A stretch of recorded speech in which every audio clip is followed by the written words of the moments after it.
All right. Good afternoon, good morning, good evening, konnichiwa, gilunshele to whoever is listening. How's everyone doing? My name is Mo, director at SkillHat, and today, on the SkillHat webinar slash podcast series, we're going to be talking with a very smart gentleman, a friend of mine, a former student of mine. His name is Ebi, and today we'll be talking about how to transition from oil and gas to tech, how he did that, right?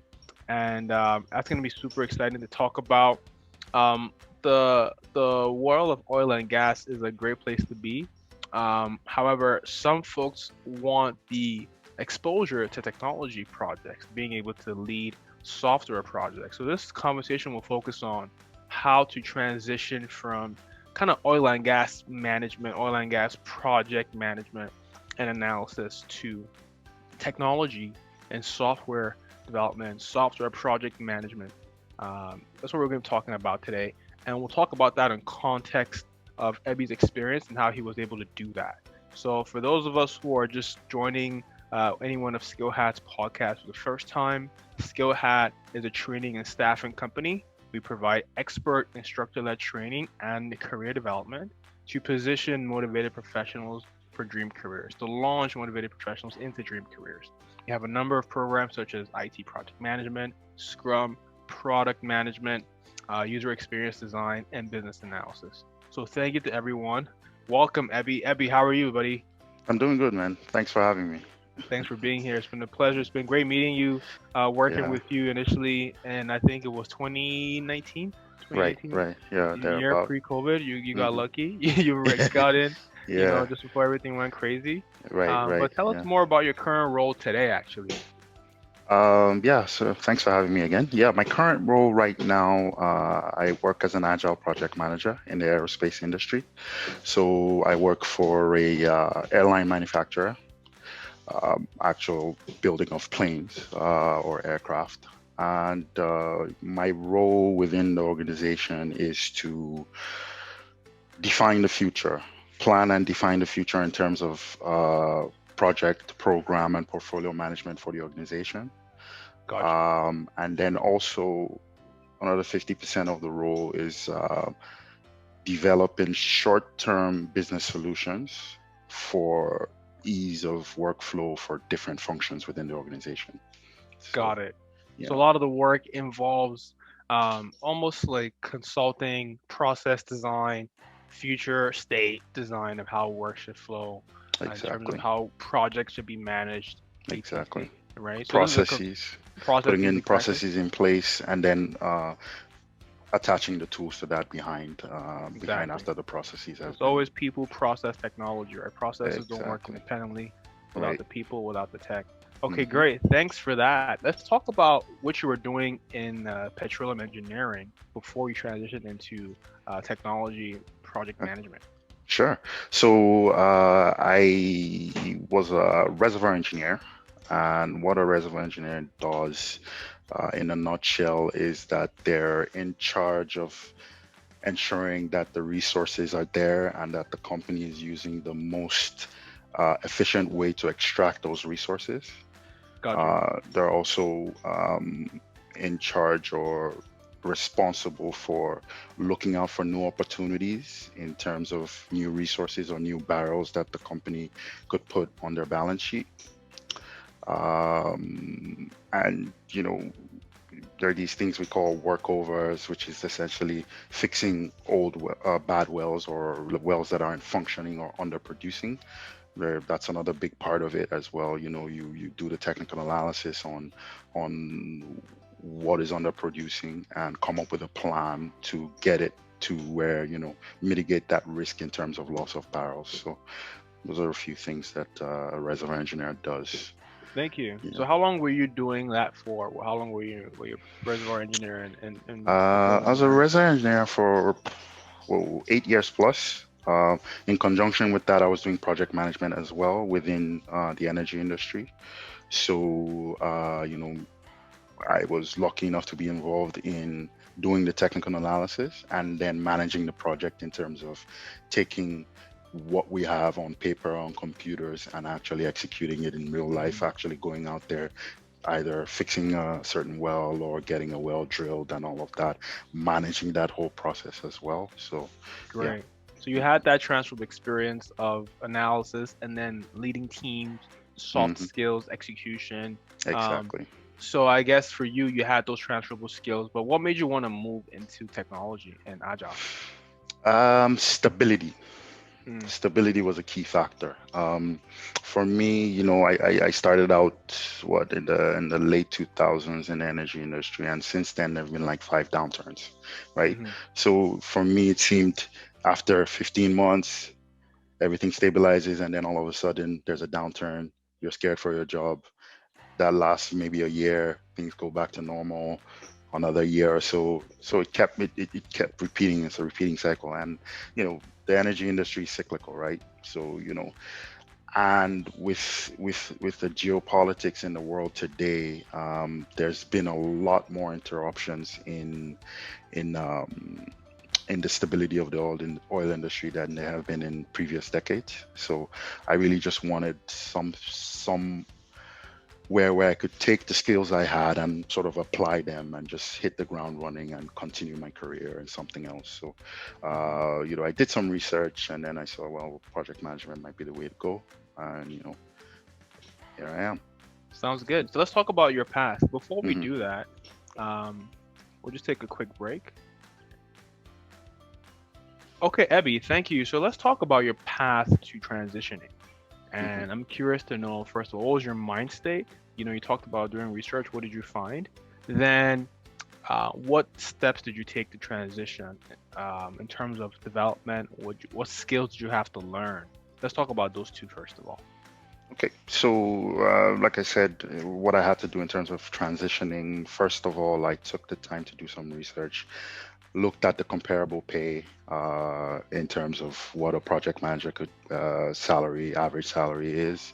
I looked at the route of getting certified. Did some research about that. Read a little bit about what the job entailed.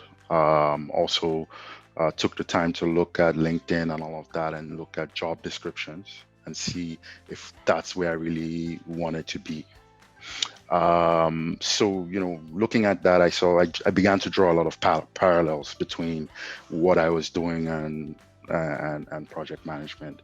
You know, maintaining a schedule, controlling costs, motivating team members, being available to people, effective listening. All of that sort of resonated with what I was doing. Being comfortable making presentations because, in the previous role, I really had to make a lot of high level technical presentations. So I was really comfortable and that was my daily life, right? Mm, So I took all of that and I said, okay, well, maybe I need to start to action this, right? So that's when I reached out to you. I said, look, here's what I'm trying to do. Here's what I'm trying to achieve, right? hmm And you're like, okay, yeah, cool. You have the skills, you have all of that. And then uh, we set out a learning plan, right? We Yep, said, exactly. okay, do the course, do the PMP exam, um, do the certified Scrum Master as well. So that's essentially what I did. So we registered for the course, took the course, finished the course, and then I believe maybe 2 or 3 weeks after the course, took the PMP exam, passed it.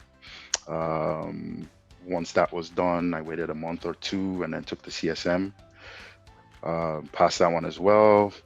Then revamped my resume in terms I wanted to sort of really highlight the project management skills from my past experience. Exactly. So I kind of fine-tuned things a bit and put myself out there. And yeah, I was able to score So let's something. let's break that down a little bit. Let's decompose that, right? As we Hmm. say in project management. Yeah, Let's yeah. decompose that work breakdown structure real quick. Hmm. Um, so as far as the course, so Ebby's referring to a project management course that I used to teach. It's a 10-week structured course that I was teaching with Chris McEwen at Top Run Consulting. We now teach that course, a similar variation of that at SkillHat, Hmm. uh, with improved modification. So let's talk about your course. What did you learn in that course that set you up for your current role?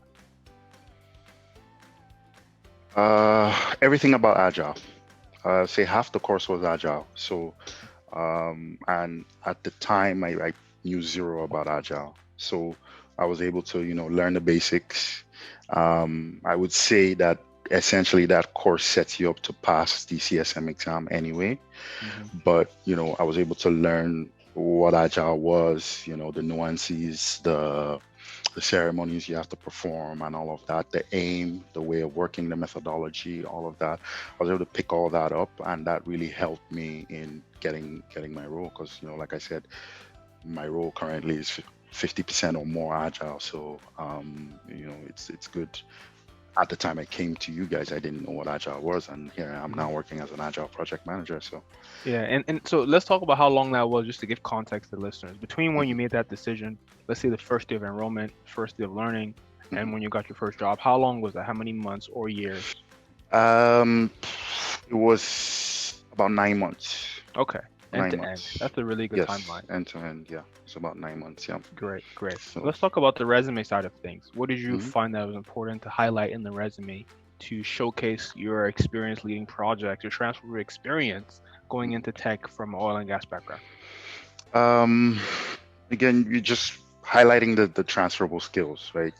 Um, I think that, you know, taking time to really look at the job descriptions and Hmm. think about what you've done in the past helped me Exactly. because I took the time. I said, okay, well, what is this sentence saying? And then how can I relate it to what I've done in the past?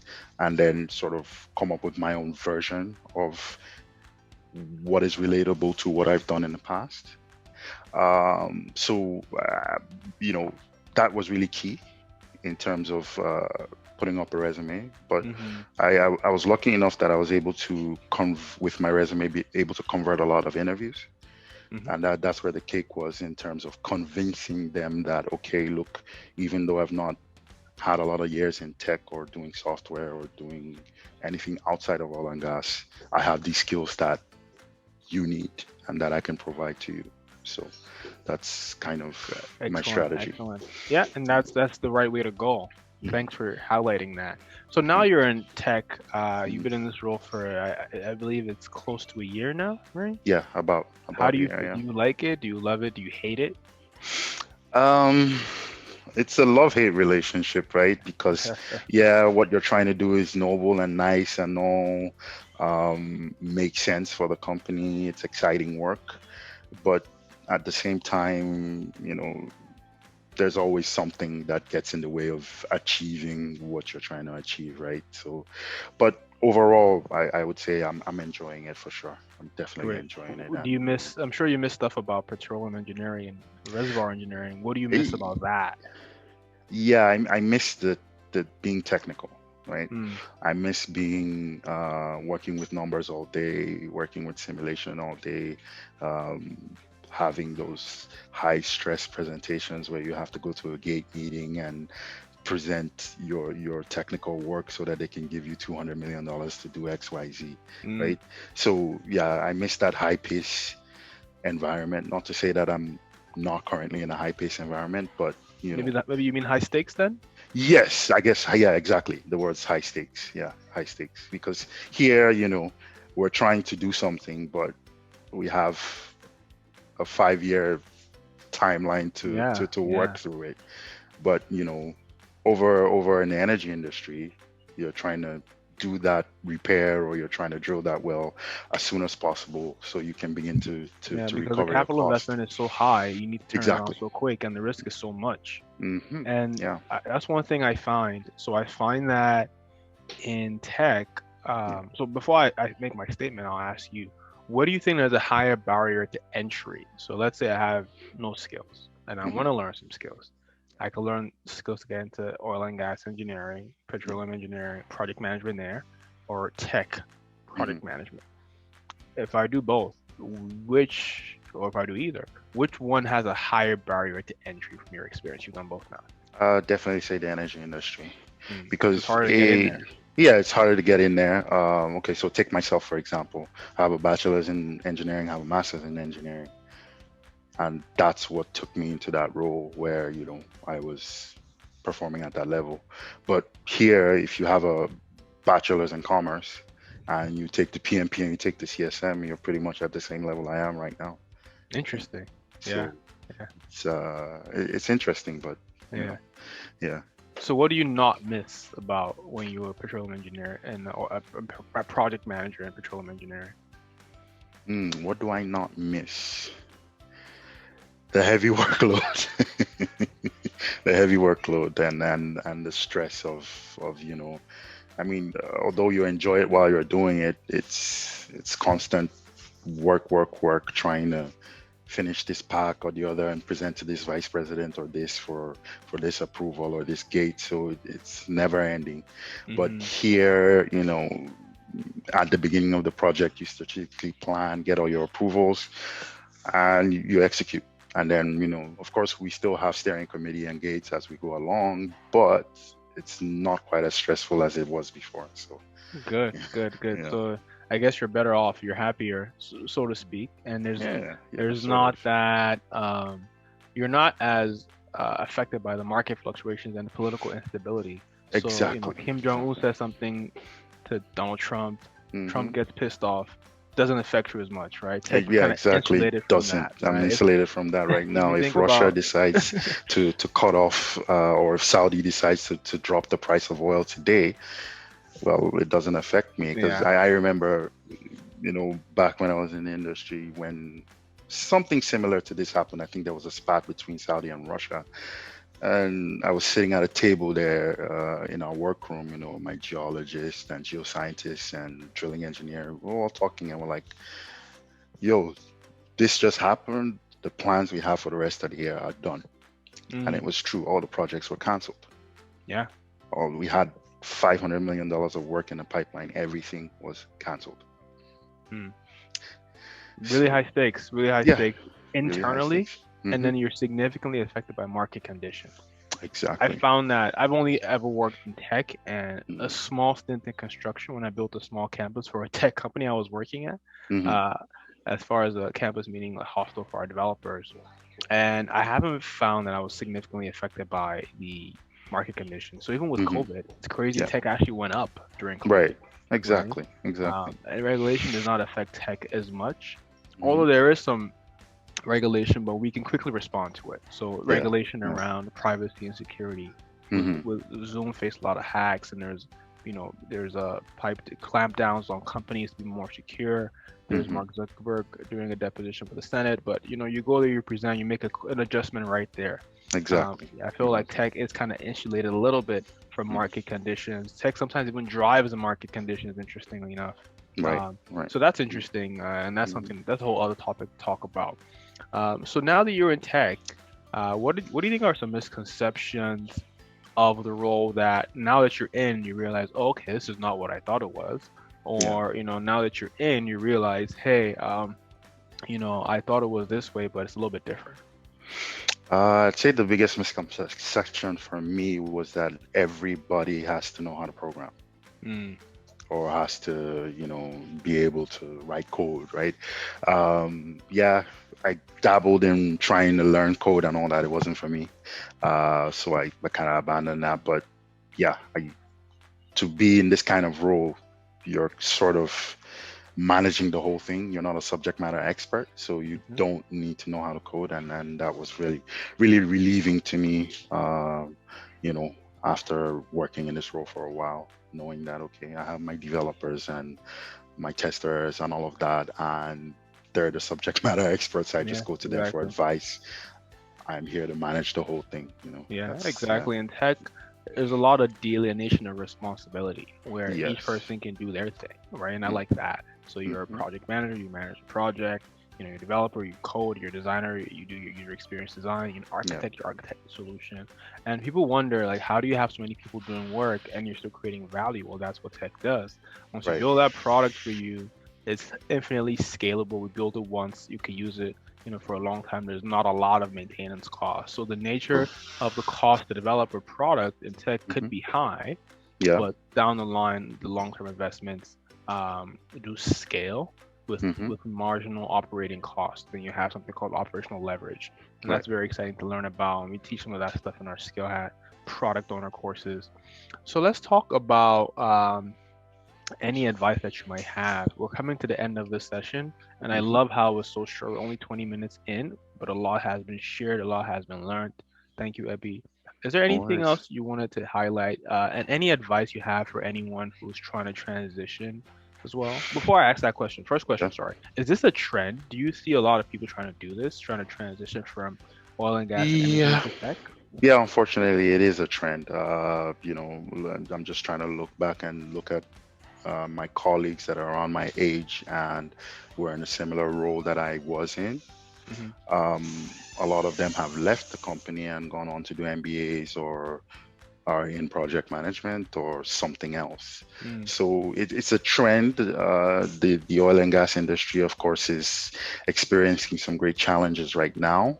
Um, Exploration for new resources is not as great because there's of course the environmentalist argument out there, but definitely. again, but if you look at it, oil is going to be around for a long time. But just most of the guys around my age are looking for stability, and if it's not stable and you're not sure of Long-term your future, job. 10, 20, 30 Exactly. years.